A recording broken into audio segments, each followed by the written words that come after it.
Hello dear students, welcome to all of you on our online educational platform Safalta Digital. Yes प्यारे बच्चों, आप सबका स्वागत है। प्यारे बच्चों, हम लोग पढ़ रहे हैं क्लास 10th की साइंस, और जिसमें हम पढ़ रहे हैं chapter number 2 acid, base and salt, अम्ल, क्षार व लवण। कौन सा पढ़ रहे हैं? अम्ल, क्षार व लवण। अम्ल, क्षार व लवण हम लोगों ने शुरू किया था।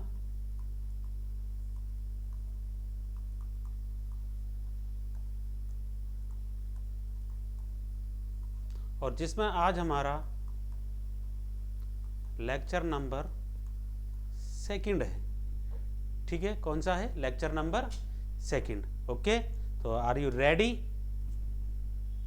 To learn? सीखने के लिए आप तैयार हैं? मैं समझता हूं कि आप लोगों ने जो हमारा फर्स्ट लेक्चर है उसको अच्छे तरीके से देखा होगा, उसको एंजॉय किया होगा। काफ़ी अच्छे तरीके से और बहुत शॉर्ट तरीके से हमने आपको इन चीज़ों के बारे में बताया था। देखिए, ये सारा चीज जो चैप्टर है हमने यहाँ से शुरू किया था, अम्लों के स्वाद से यहाँ से हमने शुरू किया था। ठीक है, इस तरीके से यहाँ से होता हुआ और फिर धातु और अम्लों की क्रिया हमने करी थी। धातु और अम्ल जब क्रिया करते हैं तो क्या होता है? ठीक है, धातु की ऑक्साइड के साथ क्रिया करी थी। अम्ल और क्षार जब क्रिया करते हैं तो क्या होता है, इसके बारे में पढ़ा था। धातु कार्बोनेट और धातु हाइड्रोजन कार्बोनेट अम्ल के साथ कैसे क्रिया करते हैं, इसके बारे में भी हम पढ़ चुके हैं। अम्ल व क्षार परस्पर कैसे अभिक्रिया करते हैं, इसके बारे में भी हम पढ़ चुके हैं। अम्ल के साथ धात्विक ऑक्साइडों की अभिक्रियाएं, अम्ल के साथ धात्विक ऑक्साइडों की अभिक्रियाएं, इन सब के बारे में हमने पढ़ लिया है। क्षार के साथ अधात्विक ऑक्साइड की अभिक्रिया देखिए यहाँ पर, क्षार के साथ अधात्विक ऑक्साइड की अभिक्रिया, ये भी हमने पढ़ लिया है। इनसे संबंधित कुछ प्रश्न पढ़ लिए हैं। जलीय विलयन में अम्ल या क्षारक का क्या होता है, उसकी पीएच के बारे में हमने पढ़ लिया है। तनुकरण के बारे में पढ़ लिया है। ये देखिए, पीएच पैमाने के बारे में हमने पढ़ लिया है। कई सारी चीज़ों के बारे में हमने पढ़ लिया है। प्रबल अम्ल, प्रबल क्षार, दुर्बल अम्ल, दुर्बल क्षार, इन सब के बारे में हमने पढ़ लिया है। प्यारे बच्चों, अम्लीय वर्षा के बारे में हमने पढ़ लिया है। ठीक, इस दैनिक जीवन में पीएच के महत्व, इन सब के बारे में हमने अच्छी तरीके से पढ़ लिया है। अब हम जो पढ़ने जा रहे हैं, देखिए टॉपिक, कुछ प्राकृतिक अम्ल, कुछ नेचुरल एसिड्स होते हैं जो पेड़ पौधों के द्वारा हमको प्राप्त होते हैं। ठीक है, तो उनके सोर्स क्या होते हैं? देखिए आप, सिरका, एसिटिक अम्ल जो होता है, एसिटिक अम्ल का सोर्स होता है सिरका, यानी कि सिरके से प्राप्त होता है एसिटिक अम्ल। सिट्रिक अम्ल, सिट्रिक अम्ल प्राप्त होता है संतरा से। टार्टरिक अम्ल, देखिए टार्टरिक अम्ल प्राप्त होता है इमली से। ऑक्जेलिक अम्ल प्राप्त होता है टमाटर से। या इसको उल्टा करके आपसे पूछ सकते हैं कि सिरका से कौन सा अम्ल प्राप्त होता है? एसिटिक एसिड प्राप्त होता है सिरका से। संतरा से कौन सा एसिड प्राप्त होता है? Citric acid. इमली से टार्टरिक एसिड, टमाटर से ऑक्जेलिक एसिड। इसी तरीके से देखिए आप, दूध, खट्टा दूध, दही से हमको प्राप्त होता है लैक्टिक अम्ल प्राप्त होता है। नींबू से सिट्रिक अम्ल प्राप्त होता है। नींबू, हम सब ये सारी की सारी चीज़ें हम लोग खाते हैं, हमारे दैनिक जीवन में हम कभी ना कभी इनको यूज करते ही रहते हैं, तो इनमें कुछ ना कुछ अम्ल होता है। तो देखिए, आज आप लोगों ने इनके बारे में पढ़ा। देखिए, अब very interesting thing is coming now. चींटी का डंक, चींटी काट लेती है कभी कभी और हमें दर्द होता है, तो दर्द किससे होता है? उसमें होता है उसका जो एसिड जो हमारे अंदर छोड़ती है चींटी, वो होता है मेथेनोइक एसिड। कौन सा एसिड होता है? Methanoic acid. और नेटल का डंक, नेटल का जो पौधा होता है, उसके पौधे की पत्तियों में जो शूल होते हैं, जो कांटे जैसे बहुत बारीक बारीक शूल होते हैं, उसमें बहुत बारीक, उसमें होता है मेथेनोइक एसिड। तो प्यारे बच्चों, इन सब को आप लोग अच्छी तरह याद कर लेना, परीक्षा में इनसे पूछा जा सकता है और पूछा भी जाता है, क्योंकि ये इम्पोर्टेंट चीज़ है। दैनिक जीवन में हम लोग इनको कभी ना कभी यूज करते हैं, इसलिए आपको इनको वैसे भी लर्न होना चाहिए। अब देखते हैं, क्वेश्चन टाइम आता है हमारे पास।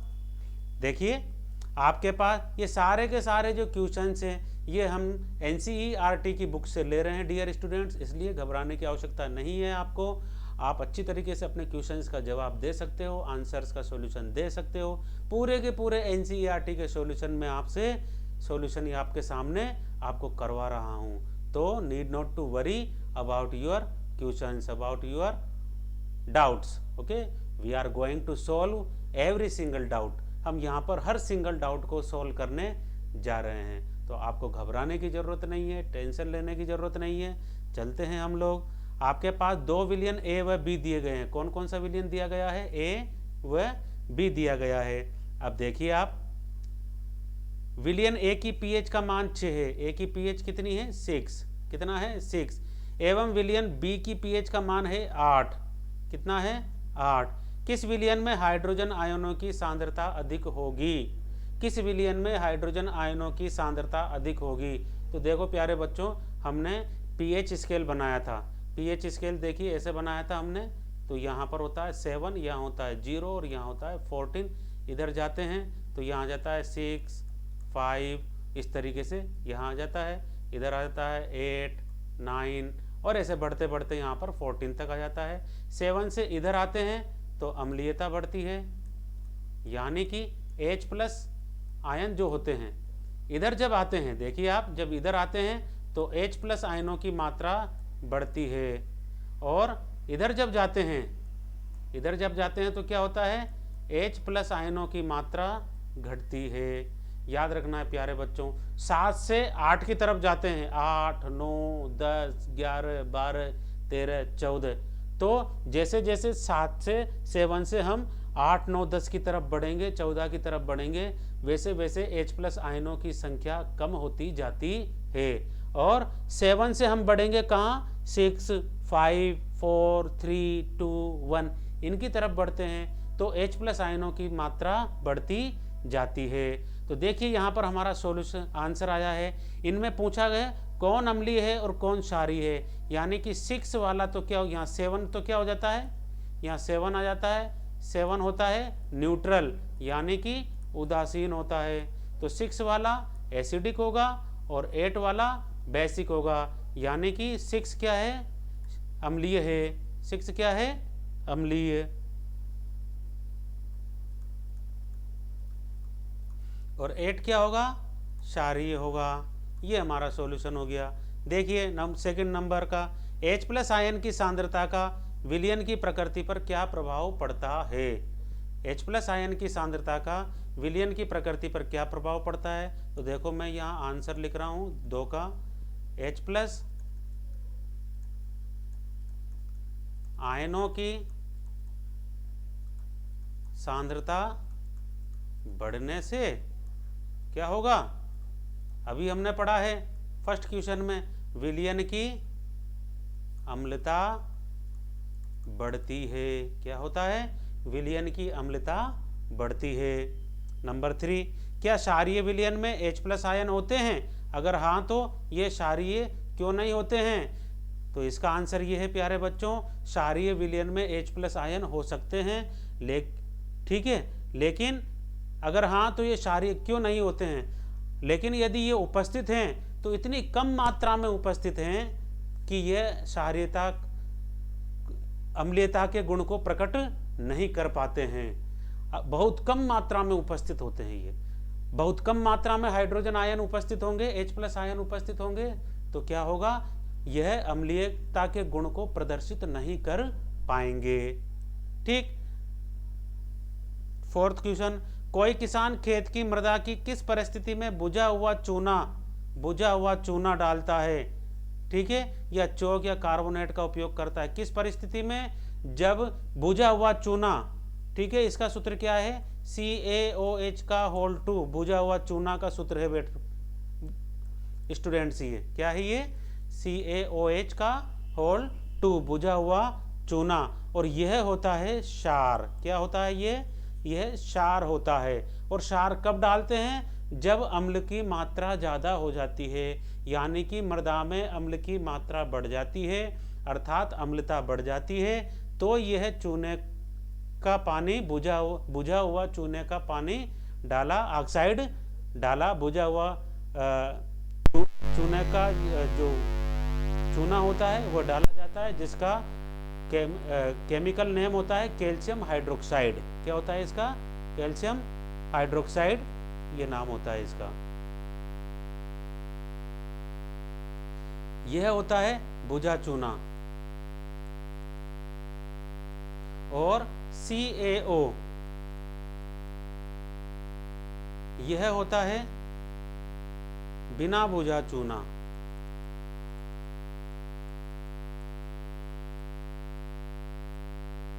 CaO कैल्शियम ऑक्साइड तो बिना भुजा चूना होता है और कैल्शियम हाइड्रोक्साइड भुजा चूना होता है। ठीक है, इसलिए अम्लता को, खेतों में अम्लता आ जाती है, उस अम्लता को दूर करने के लिए यह भुजा चूना, बिना भुजा चूना या चौक, कैल्शियम कार्बोनेट आदि को डाला जाता है। आगे बढ़ते हैं। अब स्टूडेंट्स, नंबर आता है टॉपिक साधारण नमक। साधारण नमक क्या है? सूत्र इसका NaCl, जिसे हम खाने के काम लेते हैं हमारे रसोई घर में। ठीक है, साधारण नमक का सूत्र क्या होता है? NaCl। इसका रासायनिक क्या है? रासायनिक नाम क्या है इसका? Sodium chloride. क्या नाम होता है इसका रासायनिक नाम? सोडियम क्लोराइड इसका नाम होता है। आपसे पूछ सकते हैं कि साधारण नमक का रासायनिक नाम क्या होता है? सोडियम क्लोराइड होता है। तो देखिए कैसे बनाते हैं अब इसको। हाइड्रोक्लोरिक अम्ल एवं सोडियम हाइड्रोक्साइड के विलयन की अभिक्रिया से उत्पन्न लवण को सोडियम क्लोराइड कहते हैं। यह किस किस की क्रिया से बना रहे हैं? सोडियम हाइड्रोक्साइड, ये देखिए ये तो है सोडियम हाइड्रोक्साइड है ये वाला, और ये है हाइड्रोक्लोरिक एसिड।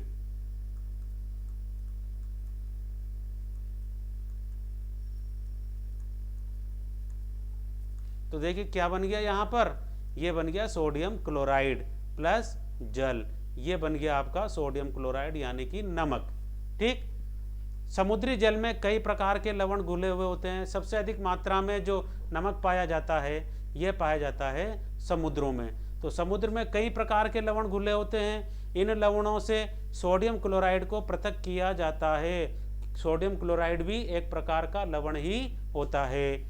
देखिए कैसे हमने पढ़ा था कि अम्ल और क्षार क्रिया करते हैं तो लवण व जल बनाते हैं। तो देखिए ये जो है HCl, ये क्या है? अम्ल, और ये सोडियम हाइड्रोक्साइड जो है ये क्या है? क्षार। तो अम्ल और क्षार क्रिया कर रहे हैं तो ये क्या बनाया? लवण प्लस जल, जल बन रहा है ये H2O। ठीक है, तो इनमें से सोडियम क्लोराइड को पृथक किया जाता है। विश्व के विभिन्न भागों में, विश्व के कई भागों में ठोस लवण का निक्षेप होता है। बड़े आकार के यह क्रिस्टल प्राय अपद्रव्यों के कारण भूरे रंग के होते हैं, यानी कि बड़े आकार के होते हैं और इनमें कई प्रकार की अशुद्धियां होती है, जिसके कारण नमक के ये बड़े बड़े ढेर वहां पर भूरे रंग के दिखाई देते हैं, जिसे खनिज नमक भी कहते हैं। क्या कहते हैं इसको? ये भूरे रंग का तब होता है तब इसे खनिज नमक कहते हैं। यह खनिज नमक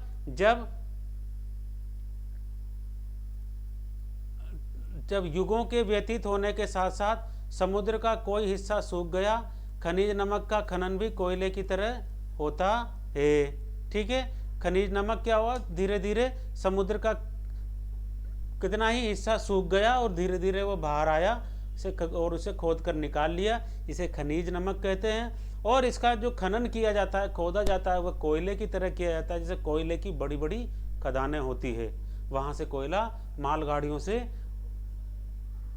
आता है। इस प्रकार प्राप्त साधारण नमक हमारे दैनिक जीवन के कई पदार्थों जैसे sodium hydroxide, baking soda, washing soda, विरंजक चूर्ण आदि के लिए एक इम्पोर्टेंट कच्चा पदार्थ होता है। क्या होता है ये? उनके लिए कच्चा पदार्थ।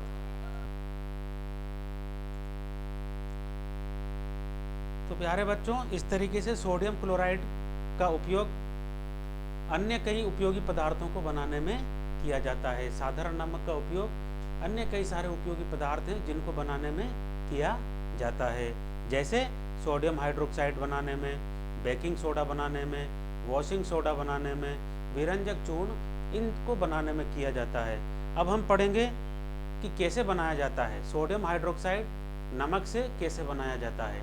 ठीक है, तो देखिए सोडियम क्लोराइड के जलीय विलयन सोडियम हाइड्रोक्साइड, इसका सूत्र होता है NaOH। ठीक है, सोडियम हाइड्रोक्साइड कैसे बनाया जाता है, देखो सोडियम क्लोराइड के जलीय विलयन से विद्युत प्रवाहित करने पर यह वियोजित होकर सोडियम हाइड्रोक्साइड उत्पन्न करती है। सोडियम क्लोराइड के जलीय विलयन से विद्युत प्रवाहित करने पर, मतलब जैसे ये हमने एक पात्र लिया और इसमें जल भर दिया, अब इसमें डाल दिया हमने, क्या डाल दिया, NaCl डाल दिया, क्या डाल दिया, NaCl। ठीक है, तो इसमें क्या क्या आ गया, NaCl प्लस H2O आ गया है। तो ठीक है, अब इसका क्या करेंगे, विद्युत विसर्जन करेंगे। क्या करेंगे, इसका विद्युत विसर्जन करेंगे, यानी कि इसमें विद्युत प्रवाहित करते हैं। और विद्युत प्रवाहित करते हैं तो ये उपकरण इस तरीके से होता है। देखिए आप, इस तरीके से एक बड़ा सा ये पात्र है। ठीक है, इस पात्र में देखिए ये यहाँ पर जल भर दिया है और इसमें NaCl नमक का घोल देखो यहाँ से भर दिया है, इस तरीके से नमक का घोल, और दो छड़ लगा दी जाती है। एक छड़ एनोड का काम करती है और दूसरी छड़ कैथोड का काम करती है। ये कैथोड है और ये एनोड है, और इसको बैटरी से यहाँ पर जोड़ दिया जाता है। और इस तरीके से यहाँ पर देखिए दो निकास होते हैं, और एक निकास यह रहा, एक निकास से Cl2 गैस बाहर जाती है, एक निकास से H2 गैस बाहर जाती है, और एक निकास से नमक का घोल NaOH के साथ बाहर आता है। तो देखिए, तो जब इसमें पानी भरकर और नमक का घोल इसमें छोड़ा जाता है, तो देखिए एनोड की तरफ से तो ये Cl2 गैस बाहर निकलती है, और कैथोड की तरफ से यह H2 गैस बाहर निकलती है, और साथ में NaOH बनता है। तो इसको आप अपनी पेंसिल से अच्छी तरीके से बनाकर देखें, आपसे ये एग्जाम में पूछा जा सकता है। और इस विधि का क्या नाम है, क्लोर-क्षार प्रक्रिया। क्या नाम है इसका, क्लोर-क्षार प्रक्रिया। तो इसलिए पूछ सकते हैं कि क्लोर-क्षार प्रक्रिया को नामांकित चित्र की सहायता से समझाइए। तो आपको फिर ये डायग्राम बनाना पड़ेगा और इसके बारे में फिर लिखना पड़ेगा। इस प्रक्रिया को क्लोर-क्षार प्रक्रिया कहते हैं, यानी कि सोडियम क्लोराइड के जलीय विलयन का जब विद्युत प्रवाहित करते हैं उसके ऊपर, यानी कि विद्युत अपघटन करते हैं, तो सोडियम हाइड्रोक्साइड बनता है। देखिए ये NaCl और ये H2O, NaOH बना दिया, क्लोरीन गैस बना दी और हाइड्रोजन गैस बना दी है। ठीक है, और ये तीनों इस चित्र में देखो, यहाँ से क्लोरीन गैस बाहर निकली, यहाँ से हाइड्रोजन गैस बाहर निकली और यहाँ से NaOH बाहर निकला है। तो इस तरीके से इसमें सोडियम हाइड्रोक्साइड इस क्रिया के द्वारा बनता है। क्लोरीन गैस एनोड पर मुक्त होती है एवं हाइड्रोजन गैस कैथोड पर मुक्त होती है। सोडियम हाइड्रोक्साइड विलयन का भी इसमें निर्माण होता है। ठीक है, तो बात समझ में आई कि सोडियम हाइड्रोक्साइड कैसे बनता है।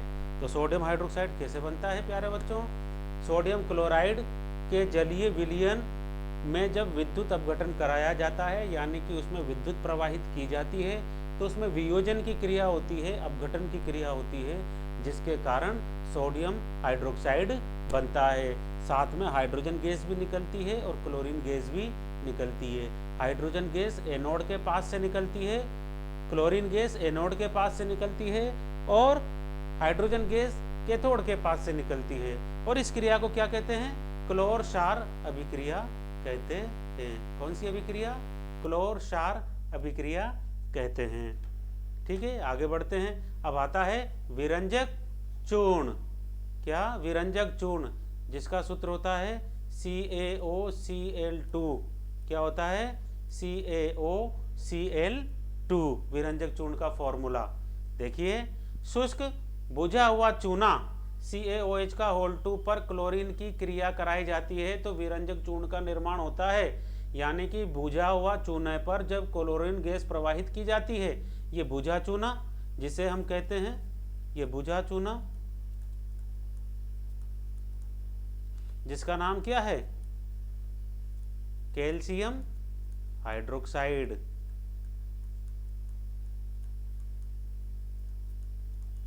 और इसका नाम क्या है? Chlorine gas. ठीक है, और जब दोनों क्रिया करते हैं तो देखिए यहाँ पर क्या बन गया है, यह बन गया है विरंजक चूर्ण CaOCl2 + H2O। विरंजक चूर्ण के क्या क्या उपयोग हैं देखो। वस्त्र उद्योग में सूती एवं लिनेन के विरंजक के लिए, विरंजन का मतलब होता है रंग उड़ाना, साफ करना, उसको मटमैला कलर होता है उसको विरंजक चूर्ण की सहायता से विरंजित कर दिया जाता है, यानी कि वह सफ़ेद हो जाता है, वह मटमैला कलर समाप्त हो जाता है। कागज़ की फैक्ट्री में इसका यूज होता है। कई रासायनिक उद्योग में अपचायक के रूप में इसका यूज होता है। पीने वाले जल को जीवाणु से मुक्त करने में इसका यूज होता है। विरंजक चूर्ण पीने वाले जल में डाला जाता है तो उससे बैक्टीरिया लेस वह पानी हो जाता है। तो ये हमने पढ़ा विरंजक चूर्ण के बारे में। तो देखिए प्यारे बच्चों, हर टॉपिक को बहुत अच्छी तरीके से समझाया जा रहा है। आप अपना मन लगाकर पूरे शांत मन से, अंडरस्टैंडिंग के साथ, डेडिकेशन के साथ आप लोग इन चीज़ों को समझिए, लर्न करिए, और जो समीकरण हैं, इक्वेशंस जो हैं, समीकरण हैं, इनको आप अपने पेन से लिखिए, बार बार, 2 बार, 3 बार, 5 बार। जब आप लिखेंगे तो ये चीज़ें ऑटोमेटिकली आपके ब्रेन में जाएगी और आपको लर्न होगा। ठीक है, अब आता है बेकिंग सोडा। कौन सा सोडा? बेकिंग सोडा, जिसका सूत्र होता है NaHCO3। क्या होता है?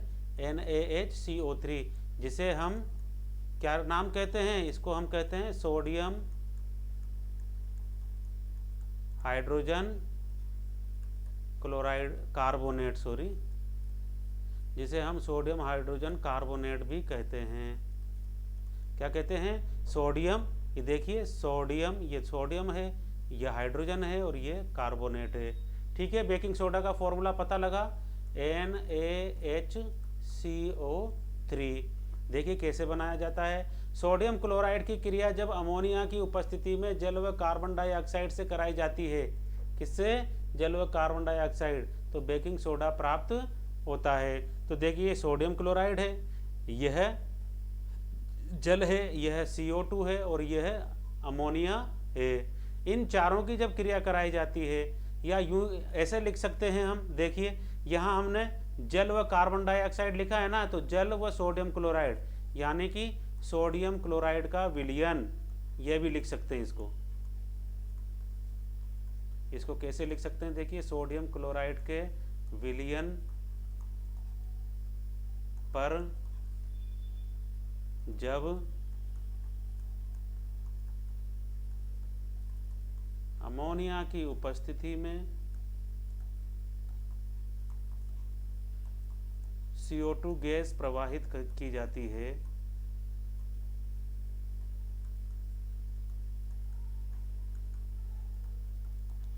तो बेकिंग सोडा प्राप्त होता है।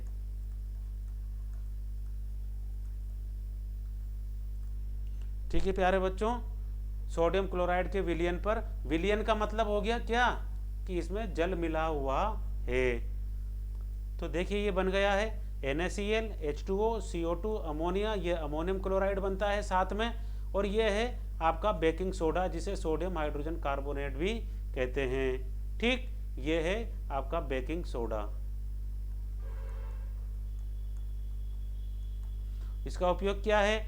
बेकिंग पाउडर बनाने में जो बेकिंग सोडा एवं टार्ट्रिक अम्ल जैसे खाद्य अम्ल का मिश्रण है, जब बेकिंग पाउडर को गर्म किया जाता है या जल में मिलाया जाता है तो निम्न अभिक्रिया होती है। बेकिंग पाउडर को जब, इस बेकिंग सोडा को जब गर्म करते हैं या जल में मिलाते हैं तो क्या क्रिया होती है? CO2 और जल निकलता है इसमें, और अम्ल का सोडियम लवण भी बनता है। ये है बेकिंग सोडा, और ये जल में मिला रहे हैं, किसी अम्ल से क्रिया करा रहे हैं या जल में मिला रहे हैं, तो ये चीज़ बनती है CO2 + H2O + अम्ल का सोडियम लवण बनता है। इस अभिक्रिया से उत्पन्न कार्बन डाइऑक्साइड, देखो यहाँ कार्बन डाइऑक्साइड गैस उत्पन्न होती है, तो ये कार्बन डाइऑक्साइड उस पर की गैस के कारण ही पाव रोटी या केक में खमीर यानी कि उभार आ जाता है। क्या आ जाता है? उसमें उभार आ जाता है, जिसी कारण ब्रेड वगैरह, जैसे ब्रेड में बेकिंग सोडा डाला जाता है, खाने का सोडा, पकौड़ी वगैरह बनाते हैं तो उनमें खाने का सोडा डाला जाता है, केक वगैरह में डाला जाता है, खमीर। तो इस तरीके से ये सारी चीज़ें जब ऐसी होती है जिनको फुलाकर बनाया जाता है, उनमें बेकिंग सोडा डाला जाता है और बेकिंग सोडे के कारण उसमें फुलाव आ जाता है। फुलाव क्यों आता है? क्योंकि बेकिंग सोडा की क्रिया जब इस तरीके से होती है, उसको गर्म किया जाता है, जल से, अम्ल से में इसको डाला जाता है तो CO2 बनती है और CO2 गैस के कारण इसमें फुलाव आ जाता है। अगला देखिए, सोडियम हाइड्रोजन कार्बोनेट भी एंटासिड का एक संघटक है, यानी कि इसका उपयोग भी एंटासिड की तरह किया जाता है, जो अम्लता से बचाता है। पेट में एसिडिटी हो जाती है, हमने पहले के चैप्टर में पहले पढ़ी है हमने इस चीज़ के बारे में। क्षारीय होने के कारण पेट में अम्ल की अधिकता को उदासीन करके राहत पहुंचाता है। इसका उपयोग सोडा अम्ल अग्निशामक में भी किया जाता है। अग्निशामक यंत्र आता है, उसमें भी इसका उपयोग किया जाता है। अगला आता है धावन सोडा, धोने का सोडा, जिसका फार्मूला है Na2CO3.10H2O। ठीक है, देखिए अब इसको कैसे बनाते हैं। देखो बच्चों, ये फॉर्मूले अच्छी तरीके से याद कर लेने हैं आपको, आपके बहुत काम आने वाले हैं। याद आपको ही करना पड़ेगा, हम केवल आपको बता सकते हैं कैसे लर्न करना है, कैसे चीज़ों को समझना है, बाकी इम्प्लीमेंट आप लोगों को करना है। इसलिए आप लोग अच्छी तरीके से मन लगाकर पढ़िए, याद करिए। जितना आप लर्न करने बैठेंगे, ये सोचिए कि आज मैं जो पढ़ रहा हूँ वह मैं अंतिम बार पढ़ रहा हूँ और कल मेरा एग्ज़ाम है और मैं कल एग्ज़ाम देने जा रहा हूँ। तो हर रोज़ आप इस तरीके से पढ़ें, ये सोचकर कि आज मेरा अंतिम तैयारी है और मेरे को कल एग्ज़ाम देना है। तो इस तरीके से आप पढ़ेंगे तो निश्चित रूप से बहुत से ज़्यादा चीज़ों को आप एब्जॉर्व कर पाएंगे और चीज़ें आपको याद होगी, लंबे समय के लिए याद होगी। ठीक है, तो आप हमेशा जब भी बैठे यही सोचकर बैठें, कल पर न छोड़ें। ये सोचें कि आज मेरा लास्ट डे है तैयारी का और कल मुझे एग्ज़ाम देने जाना है, उस हिसाब से आप लर्न करने बैठें। देखिए अब कैसे बनाते हैं धावन सोडा को। बेकिंग सोडा को गर्म करके सोडियम कार्बोनेट प्राप्त किया जाता है। बेकिंग सोडा को गर्म करके सोडियम कार्बोनेट प्राप्त किया जाता है और सोडियम कार्बोनेट के क्रिस्टलीकरण से धोने का सोडा प्राप्त होता है। बेकिंग सोडा हमने बनाया था NaHCO3, तो इसको क्या करते हैं, गर्म करते हैं तो Na2CO3 सोडियम कार्बोनेट बन गया है। ठीक है, प्लस H2O बन जाता है। अब ये सोडियम कार्बोनेट जो ये बना, ये सोडियम कार्बोनेट यहां पर आ गया है। इसकी क्रिया जब जल से कराएंगे तो Na2CO3.10H2O बन जाता है और इसी को ही धावन सोडा कहते हैं। इसका उपयोग कपड़े धोने में, सोडियम कार्बोनेट का उपयोग कांच, साबुन व कागज उद्योग में होता है। बोरेक्स जैसे सोडियम यौगिक के उत्पादन में होता है। सोडियम कार्बोनेट का उपयोग घरों की साफ सफाई में होता है। जल की स्थायी कठोरता को हटाने के लिए इसका उपयोग किया जाता है। तो इस तरीके से देखिए, हर पॉइंट को अपन बहुत अच्छी तरीके से सिंगल पढ़ते हुए चल रहे हैं। अगला आता है क्रिस्टलन का जल। लवण के एक सूत्र इकाई में जल के निश्चित अणुओं की संख्या को क्रिस्टलन का जल कहते हैं। ये भी मोस्ट है कि क्रिस्टलन का जल किसे कहते हैं, कि लवण के एक सूत्र इकाई में जल के निश्चित अणुओं की संख्या को, कि लवण के सूत्र इकाई में, लवण के सूत्र में कितने जल के अणु उपस्थित हैं। ठीक है, उसे क्रिस्टलन का जल कहते हैं। देखिए जैसे कॉपर सल्फेट के एक सूत्र इकाई में जल के 5 अणु उपस्थित होते हैं। कॉपर सल्फेट के सूत्र इकाई में कितने उपस्थित होते हैं, जल के 5 अणु।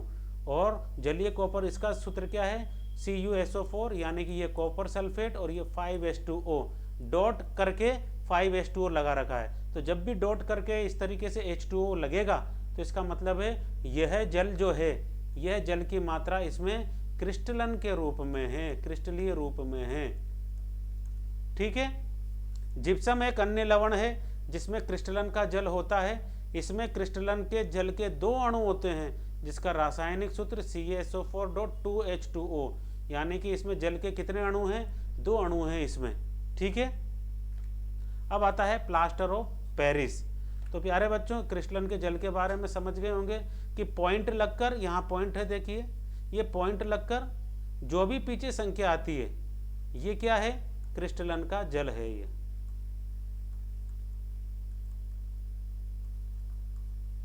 ये है क्रिस्टलन का जल। आगे बढ़ते हैं, प्लास्टर ऑफ पेरिस। देखिए जिप्सम को अब कैसे बनाया जाता है प्लास्टर ऑफ पेरिस का, यानी कि पीओपी।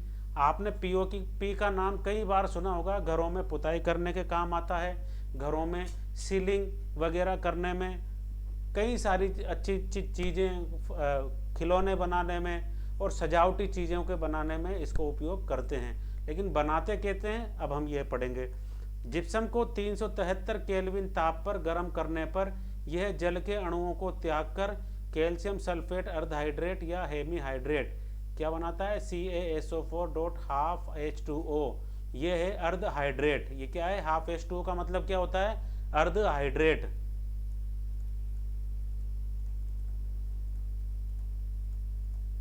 अर्धहाइड्रेट हाफ H2O का मतलब होता है। और ये है पूरा का पूरा कैल्शियम सल्फेट।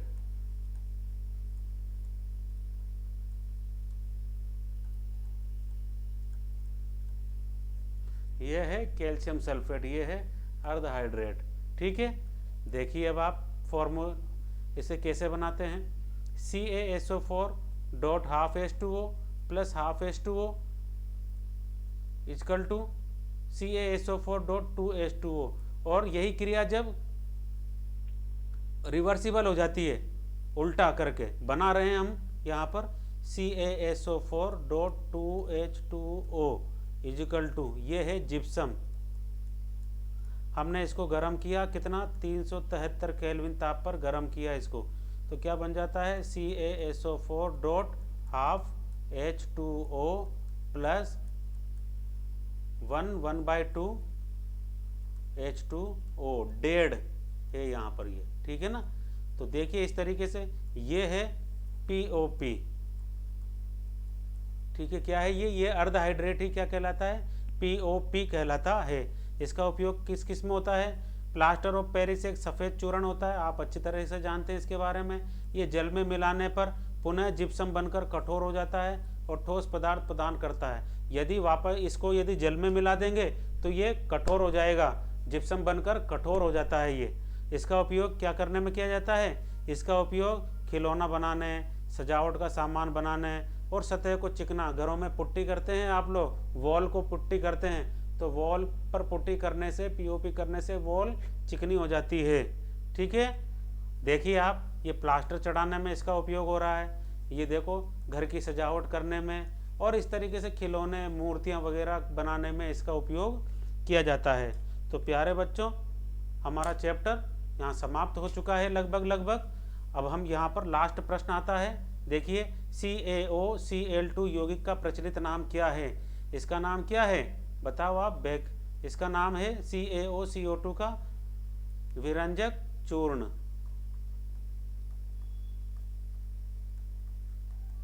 उस पदार्थ का नाम बताइए जो क्लोरीन से क्रिया करके विरंजक चूर्ण बनाता है। कौन बना रहा था विरंजक चूर्ण,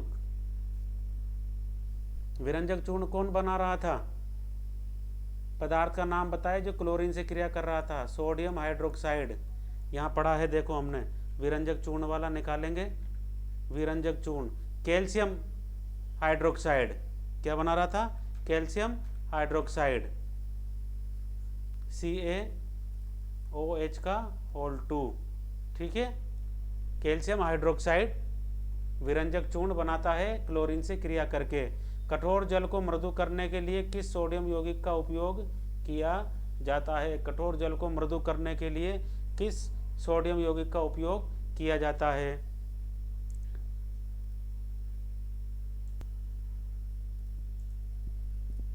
सोडियम कठोर जल को मृदु करने के लिए किस सोडियम यौगिक का उपयोग किया जाता है, सोडियम कार्बोनेट का उपयोग किया जाता है प्यारे बच्चों, जिसमें धावन सोडा लिख सकते हैं हम। ठीक है, सोडियम हाइड्रोजन कार्बोनेट के विलयन को गर्म करने पर क्या होता है, इस अभिक्रिया का समीकरण लिखिए। सोडियम हाइड्रोजन कार्बोनेट NaHCO3, इसको जब गर्म करेंगे तो क्या बन जाता है, हमने पहले भी पढ़ा है, सोडियम कार्बोनेट बन जाता है Na2CO3 प्लस, देखिए तो देखिए सोडियम हाइड्रोजन कार्बोनेट को जब गर्म किया जाता है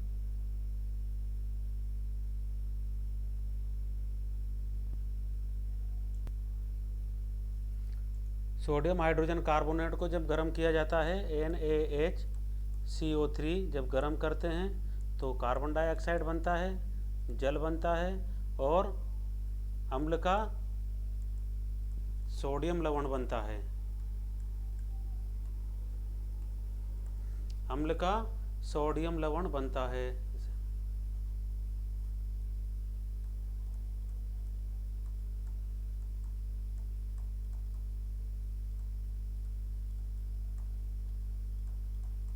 ठीक है, ये बनता है। पांचवा क्वेश्चन, प्लास्टर ऑफ पेरिस की जल के साथ अभिक्रिया का समीकरण लिखिए। हमने यहाँ पर पढ़ा, देखिए प्लास्टर ऑफ पेरिस है और ये जल के साथ अभिक्रिया, प्लास्टर ऑफ पेरिस की जल के साथ अभिक्रिया का समीकरण देखिए।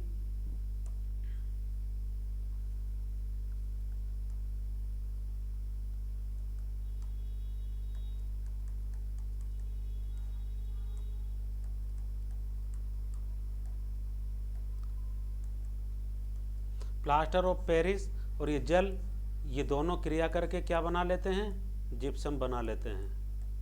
क्या बना लेते हैं, वापस जिप्सम बना लेते हैं। तो इस तरीके से इस पार्ट में आए लगभग सारे क्वेश्चनों का चैप्टर के अंदर जो भी क्वेश्चंस दिए गए हैं NCERT के बुक में, वो सारे के सारे हमने सोल्व कर लिए हैं। अब इसके बाद में जो आपके अभ्यास के जो प्रश्न हैं उन्हें आप लोगों को करना है, आप लोग करके देखेंगे। हर चीज़ जो मैंने बताया है, जो पढ़ाया है, इनको आप नोट्स फॉर्मेट में भी अपने सिस्टम पर आप देख सकते हैं, ऐप पर आप देख सकते हैं और सारी की सारी चीज़ों को आपका आंसर आपको इन वीडियोस में, इन नोट्स में आपको मिल जाएंगे। आपको घबराने की किसी भी प्रकार से आवश्यकता नहीं है। ठीक है, तो डियर स्टूडेंट्स, हमारा topic acid, base and salt समाप्त हो चुका है। अब हम इसी तरीके से आगे बढ़ते हुए हमारे नेक्स्ट चैप्टर में मिलेंगे। तब तक के लिए see you, good bye, happy learning.